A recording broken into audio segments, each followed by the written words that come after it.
এখনো পৃথিবীতে জন্মায়নি। হ্যাঁ, এই তো আমি জন্মেছি। আচ্ছা তোদের জন্মাতে কে বলেছিল বলতো? আমার শর্ত বলতে গেলে একটাই, এই বাড়ি ভাঙার পর কোনো একটা অংশে আমার জন্য একটা থিয়েটার বানিয়ে দিতে হবে। যে আগে ঢুকেছে সে আগে কাজ ছাড়বে, দরকার হয় ডবল করে কাজ ছাড়ো তুমি। সববার টাইম মতো অসুখ হয়েছে আর টাইম মতো টক টক করে টপকে গেছে। এই শালা! সালা না, ওটা তোমার ভাই শুভ। আপনার জন্য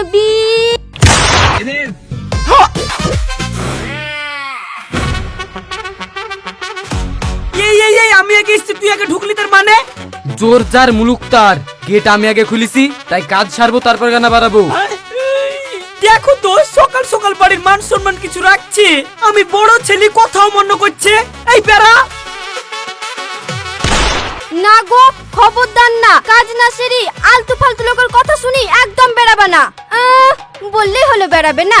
যে আগে ঢুকেছে সে আগে কাজ ছাড়বে, দরকার হয় ডবল করে কাজ ছাড়ো তুমি। মগের মূল লোক নাকি, যার পেটে যতটুক আছে ততটুকুই তো বের করবে নাকি? দেখো, তোমার সাথে আমি মুখ লাগিনি, খবরদার তুমি আমার সাথে গায়ে পড়ে ঝগড়া করতে আসবা না। শান্তি। ঝগড়া করতে আমার বই গেছে, কাজকর্ম যেন আমার নাই। হ্যাঁ, আমারও কাজকর্ম আছে। এই সুভাষণ, কি চিল্লাছিস কেন? সকাল সকাল এটা তুই কিসের জন্য করলি? সেই হ্যান্ডসাম কি আমি তোকে দিব নাকি? ওরে হ্যান্ডসাম না, ওটি অ্যানসার। হ্যাঁ, সেই কৈফত কি আমি তোকে দিব নাকি? দিবিনি মানে? এই তো 10 দিন আগে পায়খানা ভর্তি হয়ে গেছিল, পরিষ্কার করার টাকা তো আমি একা দিয়েছি। আর আমার আগে তুই বাথরুমে ঢুকলি, তার মানে জানিস নি তুই সকালে এই টাইমে আমি ঢুকি? এই এই এই হচ্ছে এই বাড়ির দুই ছেলে, এদের মধ্যে এমন ভাব যে কি বলবো। ঠিক আছে, আসিস এবার ইলেকট্রিক বিলের ভাগ নিতে, তোর হাতে আমি লম্প ধরে দিব। এই চুপ! তুই চুপ, তোর বাপ চুপ। তোর বাপ চুপ! আমার বাপ না, তোর বাপ চোর, শালা মাতাল। হ্যাঁ, আমি মাতাল আর তুমি বড় চাতাল নাকি? বগলে বোতলি ঘরে বসে বসে সাথে পক পক করে ছাড়াও, তখন কিছু হয় না? এই এক কবে তোর জিভ নামি দিব। আয়, আমিও এক গাঁঠা মেরে মাথা ফাটিয়ে দিব। আমরা কি বসে বসে দেখবো নাকি? সমানে সমানে লড়তে জানি। হ্যাঁ, আয় দেখি। হ্যাঁ হ্যাঁ, ধরো তো, একবার সাটিন দাও, ডিকড়িন দাও, ভরিন দাও।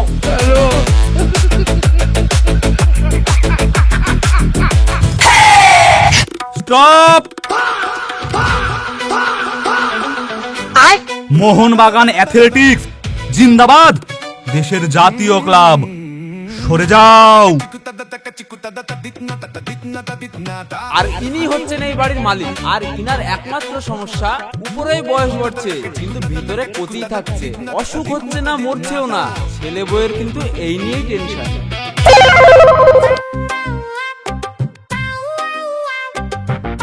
শোনো, খবরদার আমার বংশলি কথা বলবা না। তোমার বংশের থেকে আমার বংশ অনেক ভালো। আরে চিচি, রাগ করছো কেন? আব্বা যদি বুড়ো না হয় তাহলে আমি কি করব? এই বুড়ো হচ্ছে না মানে? 70 বছর বয়স হয়ে গেল, উনি নাকি বুড়ো হবেন না। এসব বংশের দোষ। হ্যাঁ, কেন? তোমার আব্বার বংশে বুঝি এরকম হয় না? না, আমার আব্বার বংশে আমার আব্বা চাচা যে যেখানে ছিল সববার টাইম মতো অসুখ হয়েছে আর টাইম মতো টক টক করে টপকে গেছে। আর সবাই সম্পত্তির ভাগও পেয়ে গেছে। আর এইখানে ফক্কা। হ্যাঁ, এত বছর বয়স হয়ে গেল আর উনি নাকি বুড়ো হবেন না। হ্যাঁ, শুধু শুধু দুটো ঘর জুড়ে বসে আছে, আর আমাদের বেলায় একটা ঘর। খেতে দাও না, এই দেখো 9টা বেজে গেল। দিচ্ছি। তোমার আব্বার 12টা কবে বাজবে কে জানে? ধে,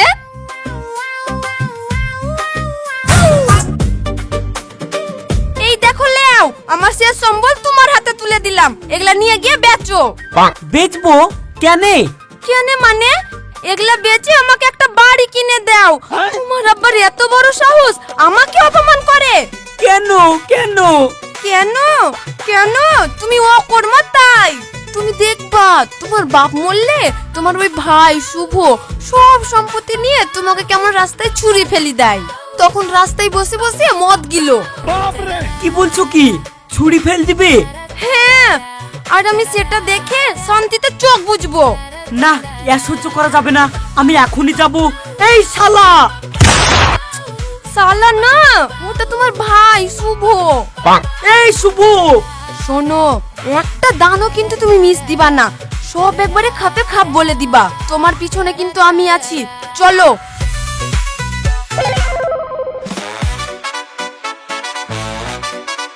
বাবা চুল, কলপ করা কালো কুচকুচে। তাহলে দাঁত? আয় ই আ আ, একটাও পড়েনি। আর পেট? একেবারে যা খায় সেটা স্যাট হজম হয়ে যায়। আর শ্রবণ শক্তি পুরো বাঘের মতো। আর হাঁটু তাতে 25টা ঘোড়ার মতো জোর। সবে তো 70। হা হা হা হা। না না না, এরকম করলে তো হবে না, এই বয়সে তো একটু নড়বড়ে হতে হবে। আয়। আহ, হাত দাও। কোথায়? এই যে এখানে। বাবা, ইটের পাজা।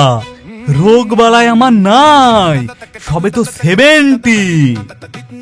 কোমরে বাদ, হাড় চোখে ছানি। হুম, আলমারিতে আছে রঙিন পানি, নিয়ে আসি একটু 2 প্যাক মারি। তুমি এই বয়সে এসব খাও? তোমার বয়সে গেলে তো আমি ছুঁয়েই দেখতাম না। তোমার কোনো সমস্যা নেই? না না, এই তো কিছুক্ষণ আগে ফুটবল খেলে আসলাম, টানা 1 ঘন্টা, একটুও হাঁপাইনি, 2-2টো গোল দিয়েছি। কি হলো? গন্ডগোল তো ওই এক জায়গাতেই। কোথায়? ছেলেগুলো আমার কুলাঙ্গার, আর বউরা ওর সঙ্গে শুধু বসে আছে কবে আমি মরবো। সবই তো জানি রে, তাহলে থাক, আমি বাড়ির দিকে যাই। এই বালতি দিয়ে তোর মাথা ফাটিয়ে দেবো, জানিস? আয় ফাটা, তাই দেখছি। আমার কন্ডিশন না মানলে আমি এই বাড়ি ভাঙতে দিব না। আয়, কন্ডিশন তোমার একার থাকবে না, কন্ডিশন আমারও আছে, আমার কথাও মানতে হবে। এই কি হয়েছে কি? আমরা প্রমোটারকে এই বাড়ি দেব, আর প্রমোটার আমাদের 3 জনকে 3-3টে ফ্ল্যাট দিবে বলেছে। আর তোর কি রে শয়তান, বেশি কথা বললে বালতি দিয়ে মেরে তোর মাথা ফাটিয়ে দেব। হ্যাঁ দাদা, আলমগীর বুকে পাঠাচ্ছিস মারার জন্যে? তুই এক বাপের বেটা হলে আমার কাছে আয়, আমার গায়ে হাত দেওয়ার মতো মানুষ এখনো পৃথিবীতে জন্মায়নি। হ্যাঁ, জন্মায়নি মানে? এই তো আমি জন্মেছি। আচ্ছা, তোদের জন্মাতে কে বলেছিল বলতো? এই কথাটা আপনি নিজেকে জিজ্ঞেস করেন, আপনার বড় ছেলে কন্ডিশন দিচ্ছে। এই তোর কি কি শর্ত রে আলমগীর? আয় শোনো, আমার শর্ত বলতে গেলে একটাই, এই বাড়ি ভাঙার পর কোনো একটা অংশে আমার জন্য একটা থিয়েটার বানিয়ে দিতে হবে। ওরে বাবা রে, এটা তোর বাপ বানাবে? না না, বাপ বানাবে না, ওর বাপের অত সময় নাই, কুলাঙ্গার যত সব। আব্বা, আপনার ছেলেকে আপনি সবসময় কুলেঙ্কার বলেন কেন বলেন তো? আপনার ছোট ছেলেকে বলেন না তার ভাগটা ছেড়ে দিতে? এই শালা, তোর পক্ষে সামলা, আমার ভাগ আমি ছাড়বো না। আর একটা যদি কথা বলিস, এই জুতো দিয়ে মেরি মুখ ভেঙে দেব। এই ওইটা আমার জুতু। এই দেখো, এইটা দি মারো। আব্বা, তুমি আব্বা না অন্য কিছু, কথার মধ্যে পলন কাটছো। কি হয়েছে, তোরা একটু চুপ করলে তো বুঝতে পারবো নাকি? দেখো আব্বা, এর একটা বিহিত করতে হবে। হ্যাঁ, তাহলে বল তোরা কি বলতে চাস? এই বাড়িটা ভাগ করতে হবে, নাইলে এই বাড়ি অশান্তি যাবে না। কিসের অশান্তি? কিসের অশান্তি না সেটা বলেন। আমরা ঠিক করেছি এই বাড়িটা প্রমোটারের কাছে বেচে দিব, আর প্রমোটার বলেছে আমাদের সবাইকে একটা করে ফ্ল্যাট দিবে, আপনাকেও একটা দিবে, টোটাল 3টি। বাড়িটা কার? আয় তোমার? হ্যাঁ, তাহলে বাড়িটা বেচতে গেলে কার অনুমতি লাগবে? আব্বা, তুমি আমাদের ভালো চাও না বলো? হ্যাঁ, আমি তোমাদের ভালো চাই, আর তোমরা আমার ড্যাশে একটা ইয়ে দাও। তার মানে তুমি বাড়ি ভাগ হতে দিবা না? না। তার মানে আপনি বাড়ি ভাগ হতে দিবেন না? বাংলা বোঝো না? নো গো।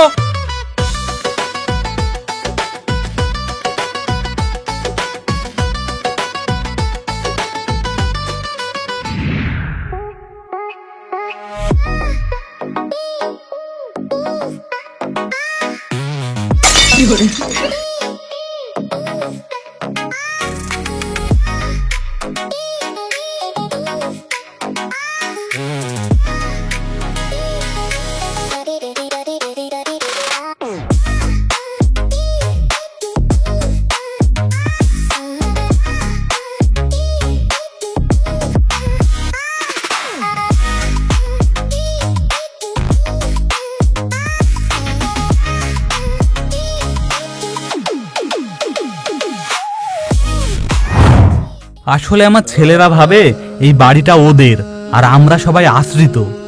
এইসব নিয়ে আপনি একদম চিন্তা করবেন না। না না ভাবি, আমার স্ত্রীর গর্ভে যে এরম সন্তান জন্মাবে সেটা আমি কোনোদিন ভাবিনি। আসলে এক একটা স্বার্থপর কুচুটে। চিন্তা করবেন না, তাহলে আপনি যান, আমি আসি।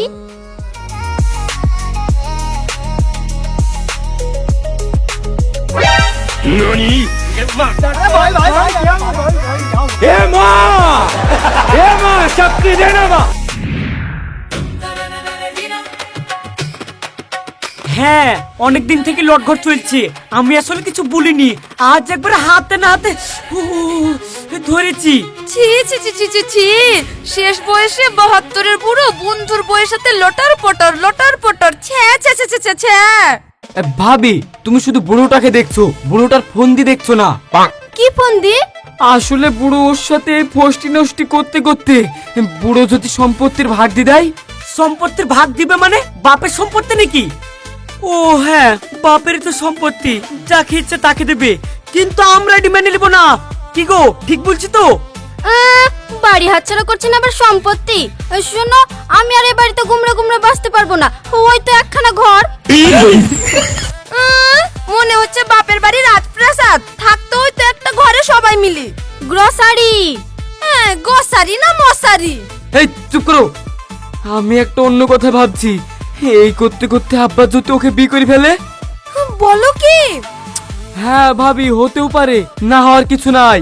হ্যাঁ, একবার ভেবে দেখো তো, আব্বার এত বছর বয়সে একবারে হাড়টা কুট্টা, কোনো রোগ নাই। আমাদের না একটা কোনো ফোন দিয়ে আসতে হবে। এই আয় আয়, সবাই কাছে আয়।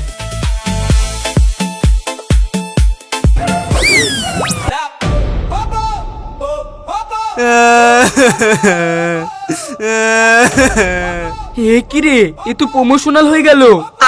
আরে প্রমোশনাল না, ইমোশনাল ইমোশনাল। হাসান বাবু, আপনার কি আব্বার কথা মনে পড়ে গেল? আনন্দে চোখে জল আসলো। এতদিন হলো লাইনে আছি, বহুদিন এই বুড়ো হাবড়ে আমার আর কন্ট্যাক্ট পাইনি। শোনো, কাজ আমি করে দিব, কিন্তু একটা শর্ত আছে। শর্ত? কি শর্ত? আমার না পূর্ণিমাতে রেট কম আর অমাবস্যাতে রেট বেশি। কেন আমাবস্যার রেট বেশি কেন? আসলে আমি একটু চোখে কম দেখি তো, তাই অমাবস্যায় একটু সমস্যা হয়। তখন একজনকে মার্ডার করতে গিয়ে বাড়ির 4-5 জনকে মার্ডার করে দিলে কেস জন্ডিস হয়ে যাবে না? এই দরকার নেই, তাহলে আপনি পূর্ণিমার সকালেই মারেন। টাকা এই যে আমার ভাগেরটা লেন। এই দেখেন লেন, এটা আমার ভাগের।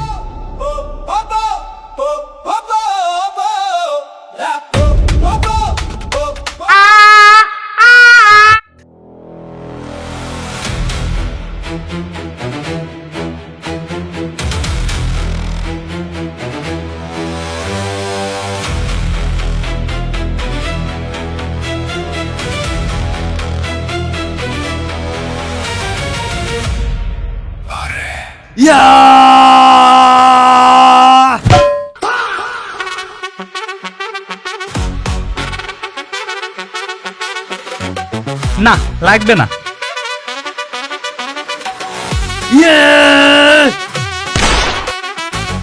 বলছি তো ভাই, আমি ছুরি কিনবো না। আমার বাড়িতে ছুরি, কাঁচি, ব্লেড সব আছে। দেখেন চাচা, অনেকক্ষণ ধরে সহ্য করছি। খুলেন খুলেন, তাড়াতাড়ি খুলেন তো, কাজটা সেরে ফেলি। এই কি খুলবো কুলাঙ্গার? একে তো আমার বয়স বেশি আর আমি ওরকম না। আর সহ্য করে গেল না তো, বলছি পেটটা দেখান। পাঞ্জাবিটা তুলে পেটটা বের করেন। লে, তা পেট বের করবো কেন? আরে আমি আপনাকে করব, তাই পেটটা বের করুন, ছুরিটা ঢুকাবো। তা আগে বলতে হয়তো। এ নাও। रोम रोम भाइयों, सिस्टम पार देंगे, सिस्टम पार देंगे। ইয়া! আহ, আহ, এই কি হলো, বেঁকে গেল নাকি? হ্যাঁ, আহারে, কচি বয়স, এখনই এরম করে বেঁকে গেলে হবে? কত কত করতে হবে, চুরি করতে হবে, রাজনীতি করতে হবে। কি করব চাচা, আমি বড় অসহায়, দুর্বল, পারি না। না বললে হবে, ব্যায়াম করতে হবে। এ দেখো, হাতটা এরকম করে খুলো, এরকম করো।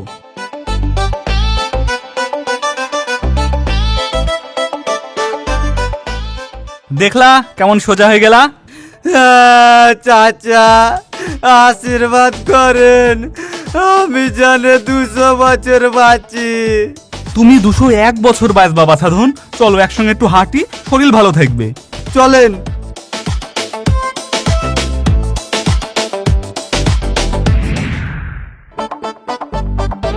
যা গেল গেল গেল গো, এতগুলো টাকা সব চলে গেল। হেই, কি গেল? কি হয়েছে রে? কি আবার হবে? ওই যে হাসান মস্তান। হ্যাঁ, কি কাজ ছেড়ে ফেলছে? কাজ ছাড়া তো দূরের কথা, ওনাকে প্রফেশনাল ছেড়ে দিয়েছে। ও মারতে পারবে না। আর কি করছে জানিস? ওনাকে ফুটপাতে মানুষকে ব্যায়াম শিখি বেড়াচ্ছে। আব্বার সাথে ঠক্কর খেয়ে ও জীবনে মানে খুঁজে পেয়েছে। বলতো একই ভাবা যায়? ও বাইরের লোককে দিয়ে কিছু হবে না গো, এবার যা করার আমাদেরকেই করতে হবে। হ্যাঁ, আমরা কি করবো রে?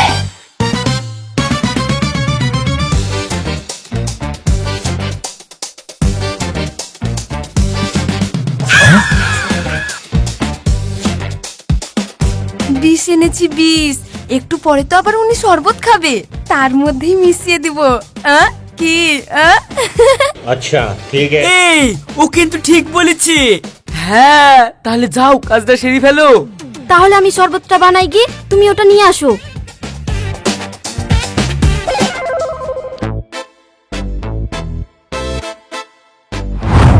বুবু, এনেছো? হ্যাঁ, দাও দাও, তাড়াতাড়ি দাও, ভালো করে মিশাও তো।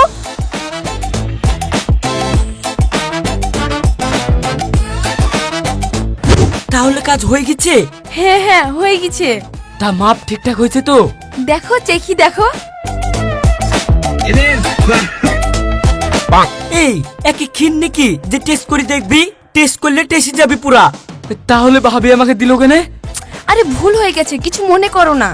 আর শোনো, মালটা টপকে গেলেই না ডাইরেক্ট গোরস্থানে লেগে মাটি দিয়ে ফেলবো। আরে এত কথা না বলি আগে লিগি তো খাও, তারপর দেখছি কি হয়।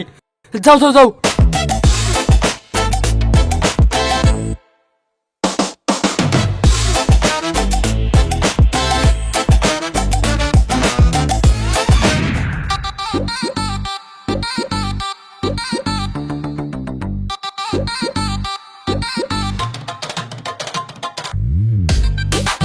আব্বা নেন, আপনার জন্য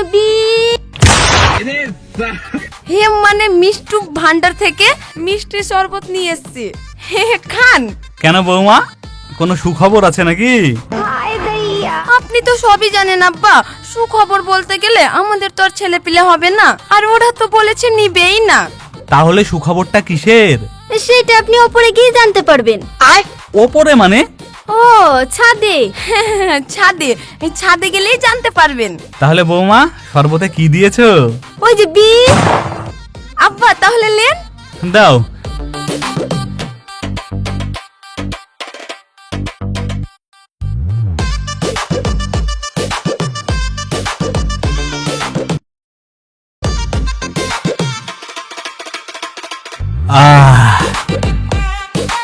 খুব সুন্দর টেস্ট হয়েছে কিন্তু। যাও বৌমা যাও, তোমরা তোমাদের কাজে যাও। হেই, মরছে না তো? মরবে মরবে, দাঁড়া।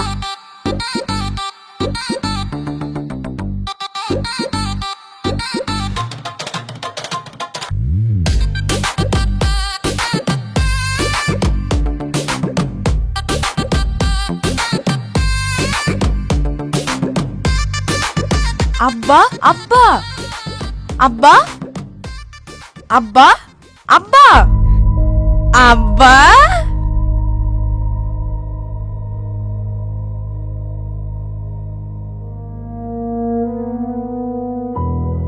এই শুনছো? হ্যাঁ, কি হয়েছে কি? সারাদিন ঘুমিয়ে থাকলে জানতে পারবা কি হয়েছে কি? আব্বা আব্বা মনে হয় আর নেই, শেষ হয়ে গেছে। কি বলছো কি? তাহলে যাও তাড়াতাড়ি শুভকে খবর দাও গা। শুভ রে, এই থামো তো, তার আগে লোক দেখানোর জন্য একটা ডাক্তার নিয়ে আসো। হ্যাঁ ঠিক বলেছো, যাই।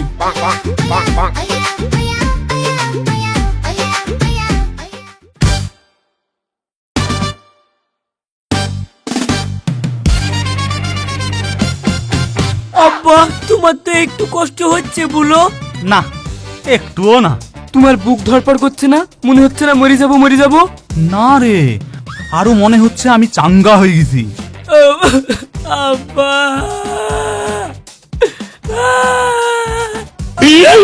এই কাঁদছিস কেন? আব্বা তো মরেনি। ওই জন্যই তো কাঁদছি।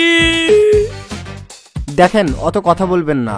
একটা অনেক বড় বিপদের হাত থেকে উনি ফিরে এসেছেন, এখন কথা না বলাই ভালো। আচ্ছা ডাক্তারবাবু, এই এত বেশি শরীর খারাপ তো আমার বয়স যখন 5 বছর তখন হয়েছিল, কিন্তু এখন কেন হলো? ইনারা আপনার ছেলে বৌমা? হ্যাঁ আসলে ভেবেছিলাম আব্বা মনে হয় মারা গেছে। যেতে পারতো, উনার পেটে বিষ পাওয়া গেছে। কি বিষ? হ্যাঁ বিষ, কিন্তু এই বিষটা এলো কোথায় থেকে, আর এটা জানার জন্য একবার পুলিশকে খবর দেওয়া উচিত। কি? পুলিশ? হ্যাঁ পুলিশ, আপনারা এখানে বসুন, আমি পুলিশকে ইনফর্ম করে আসছি। দাঁড়ান ডাক্তারবাবু, ডাক্তারবাবু আর পুলিশ টুলিশ ডাকার দরকার নাই। পুলিশ ডাকবো না মানে? এটা অ্যাটেম্প টু মার্ডার কেস, এতে আপনি মারা পর্যন্ত যেতে পারতেন। কিন্তু মারা যায়নি তো। হ্যাঁ, তাহলে আবার পুলিশ টুলিশ কেন? ডাক্তারবাবু, আসলে ইঁদুর মারা বিষটা আমিই নিয়ে এসেছিলাম, আর শরবতের মধ্যে মিশি আমিই ভুল করে খেয়ে ফেলেছি। আপনি? হ্যাঁ, আসলে আমরা তো সবাই এখন ইঁদুর হয়ে গেছি না। যাকে ডাক্তারবাবু, আর পুলিশ টুলিশ ডাকবেন না, আমার তো কিছু হয়নি, আমি আর ঝামেলা বাড়াতে চাইনি। ঠিক আছে, আপনি যা বুঝেন। তবে যে টেস্টগুলো করাতে বললাম ওগুলো করিয়ে নেবেন, আর যে মেডিসিনগুলো দিয়েছি ওগুলো টাইম মতো খেয়ে নেবেন। আমি এখন আসছি। কিরে, চাইলে তো তোদের এক্ষুনি হাজতবাস করাতে পারতাম, তাই না? মানে? মানে এই ইঁদুর মারা বিষটা যে বৌমারাই শরবতে মিশিয়েছিল সেটা কিন্তু আমি জানি, আর তোরা যে বৌমার স্বাদ দিয়েছিস সেটাও আমি জানি। মানে আব্বা? হ্যাঁ রে, তোদেরকে আমি এত ভালোবাসি, আর তোরা আমার যাওয়া পর্যন্ত অপেক্ষা করতে পারলি না? এই সামান্য টাকা পয়সা সম্পত্তি এইসবের জন্য নিজের জন্মদাতা আব্বাকে শরবতে বিষ মিশিয়ে মারতে গেলি, আবার ভাড়াটে গুন্ডাও লাগিয়েছিলি। ওরে পাগলের দল, আমি মারা যাওয়ার পর তো আমার বাড়ি গাড়ি ব্যাংক ব্যালেন্স সম্পত্তি সব তোরাই পাবি, আমার তোরা ছাড়া তো আর কেউ নেই। আব্বা না, মানে আমরা বুঝতে পারিনি। থাক, তোদেরকে আর সাফাই গাইতে হবে না। তোরা যখন এটাই চাস, তোদেরকে আমি সম্পত্তি লিখে দেব, আর লিখে দেওয়ার পর আমি এই বাড়ি থেকে চলে যাব। তোরা তখন শান্তিতে থাকিস। আব্বা আমাদের মাফ করে দাও আব্বা, শয়তান আমাদের গাড়ি চেপেছিল, আমরা টাকার লোভে একবারে অন্ধ হয়ে গেছিলাম। তুমি আমাদের শাস্তি দাও, আমাদের সবাইকে বাড়ি থেকে বের করে দাও, কিন্তু নিজে চলে যাওয়ার কথা বলবা না। হ্যাঁ আব্বা, সম্পত্তি আমাদের লাগবে না, আমরা বুঝতে পেরেছি আমরাই কতটা স্বার্থপর। আর তুমি আব্বা চাইলে আজকে আমাদেরকে পুলিশে ধরে দিতে পারতা, কিন্তু তুমি সেটা করলা না। আমি বুঝতে পেরেছি আব্বা মানে বট গাছ, মা আব্বা এরাই পারে ছেলেদের সব দোষ ঘাড়ে নিতে। আব্বা আমার সম্পত্তি চায় না, শুধু তোমাকে চায়। তুমি বাড়ি ছেড়ে যেও না, আর আমাদের সম্পত্তি লাগবে না। আব্বা ক্ষমা করে দিয়ে না আমাদেরকে, আমাদের আর এরকম ভুল কোনোদিনও হবে না। আপনি আমাদেরকে শাস্তি দেন, কিন্তু আপনি এই বাড়ি ছেড়ে কোথাও যাবেন না। ওরে পাগলের দল, এই ইট কাঠের বাড়ি টাকা পয়সা জমি দলিল এসব তো এই দুনিয়াতেই পড়ে থাকবে রে, কিন্তু এই বুড়ো বাপটা যদি একবার কবরে চলে যায় তখন কি তাকে আর ফিরিয়ে আনতে পারবি? সারা জীবন তো তখন শুধু আক্ষেপ থাকবে। যা, তোদেরকে মাফ করে দিলাম, আল্লাহ তোদের হেদায়েত নসিব করুক। আর একটা কথা দে, তোরা এই টাকা পয়সা সম্পত্তির জন্য নিজের ভেতরের মানুষটাকে আর কোনোদিন মেরে ফেলবি না। আয় আমার বুকে আয়।